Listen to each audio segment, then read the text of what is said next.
The measure, introduced by another House Representative committee and backed by White House, cites national security concerns. TikTok states the proposed legislation would hurt free speech in small businesses that rely on the app. It has urged its users to call members of Congress to voice their opposition. The social media giant confirmed sent notifications urging TikTokers to, quote, call your local representatives now to urge them to vote against the measure. One congressional aide stated that their office had received dozens of calls. Some phone lines have been overwhelmed, and a few of the callers appear to be teenagers. The bill is expected to go to a full House floor vote next week. It has been proposed by a cross party group of 20 lawmakers who formed the Selected Committee on the Chinese Communist Party. It was approved unanimously 50-0 on Thursday by the Energy and Commerce Committee. The Senate would need to approve it before it became law. The committee chairwoman criticized TikTok's mobilization of its users, to which the platform responded, quote, why are members of Congress complaining about hearing from their constituents? Respectfully, isn't that your job? Bill pledges to, quote, protect the national security of the United States from threats posed by foreign adversary-controlled applications. Lawmakers state that TikTok's owner, ByteDance, has links to Chinese Communist Party, something denied by ByteDance and TikTok. The bill makes specific reference to ByteDance, which will be forced under the terms of the bill to sell TikTok or face removal from mobile app stores in the United States. It does not contain any provisions for individual users of the app to face legal action. Quote, America's foremost adversary has no business controlling a dominant media platform in the United States. An Illinois Democrat stated that TikTok posed, quote, critical threats to our national security because its parent company was required to collaborate with China's political leadership. The bill's proponents denied the move amount to an overt ban on TikTok, arguing that ByteDance is being given a window of about 6 months to comply. But in a statement posted on X, TikTok described the move as a, quote, outright ban, no matter how much the authors try to disguise it. Quote, this legislation will trample the First Amendment right of 170 million Americans and deprive 5 million small businesses of a platform they rely on to grow and create jobs. The American Civil Liberties Union, or the ACLU, agreed, stating that the move represented an effort to score, quote, cheap political points during an election year. The ACLU further highlighted that many Americans relied on the app for information and communication. The proposed legislation represents the latest attempt by American lawmakers to curb TikTok. The app is banned on United States government devices, although the re-election campaign of President Joe Biden has an account. An attempt by former United States President Donald Trump to ban TikTok and Chinese-owned WeChat hit legal obstacles and never came into force. All right, just to be real, this is just a power play by the United States government trying to get or gain control over a platform that has a lot of power, a lot of popularity, a lot of push and pull. Because people have to realize this. When it deals with TikTok, TikTok has a hold of the younger generation. And that's the main thing that the U.S. government wants to get a hold of. That's the main people that they want to start to switch and change the narrative. Those are the people that they are realistically trying to control and find a way to get to, right? They've been trying to do it through music, commercials, other forms of media, and it's pretty much not really been so successful. So, what other avenue does the United States government actually have to gain control of the narrative, the children, how it is that they're going to grow, think, and move through life? TikTok. And that's also where a lot of other people are at this moment in time. Not to also forget to mention the fact that there is a lot of information on TikTok, right? There's been a lot of videos that have showed lots of old information that some people might not have even known anything about if it wasn't for creators on TikTok specifically highlighting this information. It might have been from the 1900s, 1800s, 1700s, right? Showing newspaper clips, old writings, old pictures, books. So Again, there's other reasons too as to why the United States government wants to have a hold directly on TikTok, and all of which are for power and selfish gain. That's it. This has nothing to do with quote unquote the protection of America, and they're worried about their adversaries having control, because I want people to pay attention to this.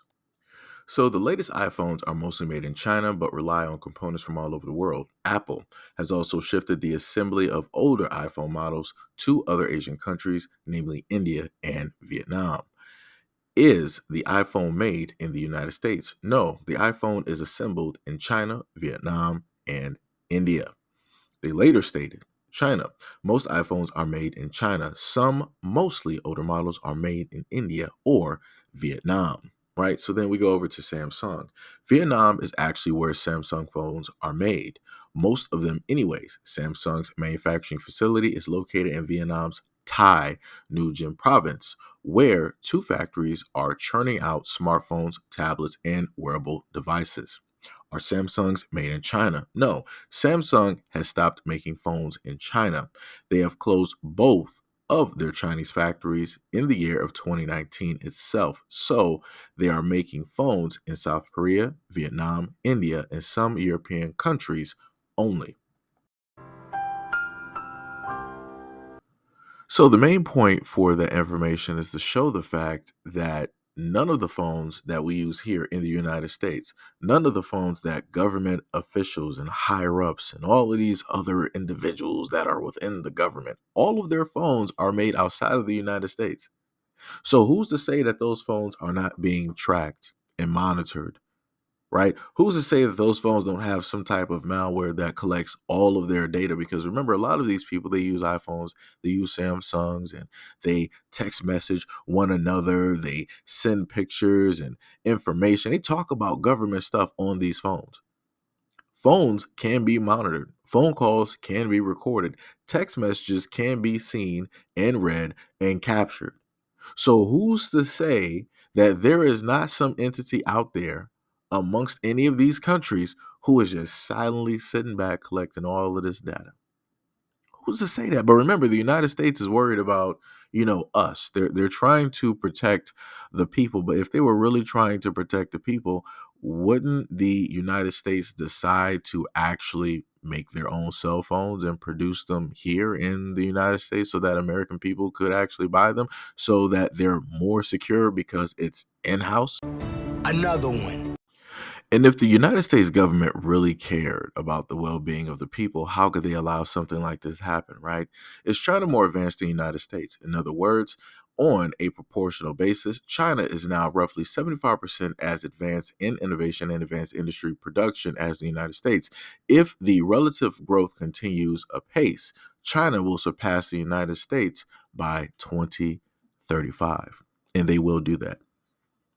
The one thing that I've noticed about China over time is that they are very consistent. They have a very unique and great work ethic. They are going to end up surpassing the United States by 2035, if not maybe even sooner than 2035. Look at how stagnant United States is when it deals with innovation, technology, education, look at the workforce, look at jobs, look at trades. You really expect the United States to be this great first world when the government makes sure that everything is stagnant, when they make sure to put everybody in a depressed and fearful, scared state? You really think that you're going to have any type of progress, any type of innovation, any type of greatness that is going to come back? No.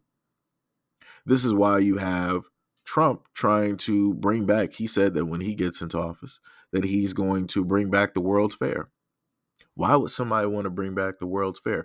Well, if you just so happen to bring back the World's Fair, you're going to bring back innovation. You're going to bring hope. That means that everybody around the world is going to want to show off and bring their technology here.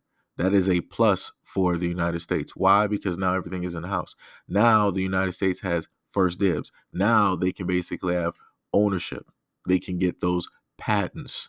any which way they decide to sit up there and do it. Now they can offer these people government contracts so they can come here, build, and work for us, right? Keeping us directly on top. Again, people have to realize and see and understand the chess moves that are directly out here. If the government is going to have the people in a certain stagnant state, they're going to have to inject brand new blood, brand new thought processes, or they're going to have to leverage others, right? That's those are the main two ways that that's going to inevitably go down. So again, 2035, I told people, basically 2030 to 2035 is going to be a very, very interesting time to see what's going to take place and happen in America, what's going to happen to various groups in the United States, how they're going to be treated, how they're going to react, how people are going to decide to pivot, right? Like I said, changes are coming, changes are happening, but due to the effect of people being focused on all the other things or selectively deciding to what to be outraged and worried about, a lot of people, this is going to catch a lot of people off guard. Just like some of the things that's going to happen in 2024, 2025, and 26 is going to catch a lot of people off guard, and you're going to have a lot of people trying to dive into things and trying to catch up. And like I said, it's going to be a lot of stuff happening. And hopefully, people will make the right decisions and people will prepare. And yeah. But anyways, let me know what you guys think about this video and everything that I listed in the comment description below. And as always, peace, love, and stay tuned for the next video.